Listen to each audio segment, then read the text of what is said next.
అంటే బాగా వినండి, పిల్లలను ఊరకే ఇవ్వరండి. దేవుడు పిల్లలను ఊరకే ఇవ్వడు. ఒకవేళ ఎవరికైనా పిల్లలు ఆలస్యం అయితే నేను చెప్తున్నాను, మీరు అందరికన్నా సెపరేట్, కంగారు పడిపోకండి. అందరు లెక్క వేరు, మీ లెక్క వేరు. దేవుడు అందరికి పుట్టారు, నాకు పుట్టలేదు, ఇంత దౌర్భాగ్యాలని అనుకోకు. దౌర్భాగ్యాలు కాదు, ధన్యురాలు అనుకున్నాడు కనుక ఏదో ఉంది. వీళ్ళకి ఎప్పుడు పిల్లలు పుడతారు చెప్పనా? ఇక్కడ నెక్స్ట్ వాడకట్టాలి అనుకునే టయానికి పిల్లల్ని దేవుడు అందొచ్చేలా ఇస్తాడు. అంటే ఇప్పుడు వీళ్ళకి పిల్లలు పుట్టాలన్నా, వీళ్ళ కాపురాలు ముందుకు కొనసాగాలన్నా బాగా వినండి. ఇప్పుడు ఈ పిల్లల్ని దేవుడు ఎందుకు ఇస్తున్నాడు వాళ్ళకి చెప్పండి? ప్రాజెక్ట్ కొరకు ఇస్తున్నాడు. That is God's family. గుర్తుపెట్టుకోండి.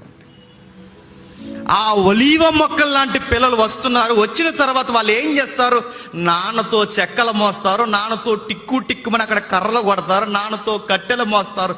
ఈ బిడ్డలు ఎలాంటి వారంటే, నాన్న నీ పిలిపే నా పిలుపు, నాన్న నీ దేవుని చిత్తమే నా దేవుని చిత్తం, నాన్న ఇదిగో నీ భారమే నా భారం, నువ్వు కూర్చున్న కాడ కూర్చుంటావు, నువ్వు తిన్నా కాడ తింటావు, నువ్వు ఉన్నా కాడ ఉంటావు. నావోహో ఒక్కడే వాడకట్టలేడు కనుక నావోహోకి ఇంకా 7 కావాలి. ఆ 7 భార్య, ఆ 7 కోడళ్ళు, ఆ 7 కొడుకులు. ఫ్యామిలీస్ దేవుని చిత్తాన్ని నెరవేర్చారు.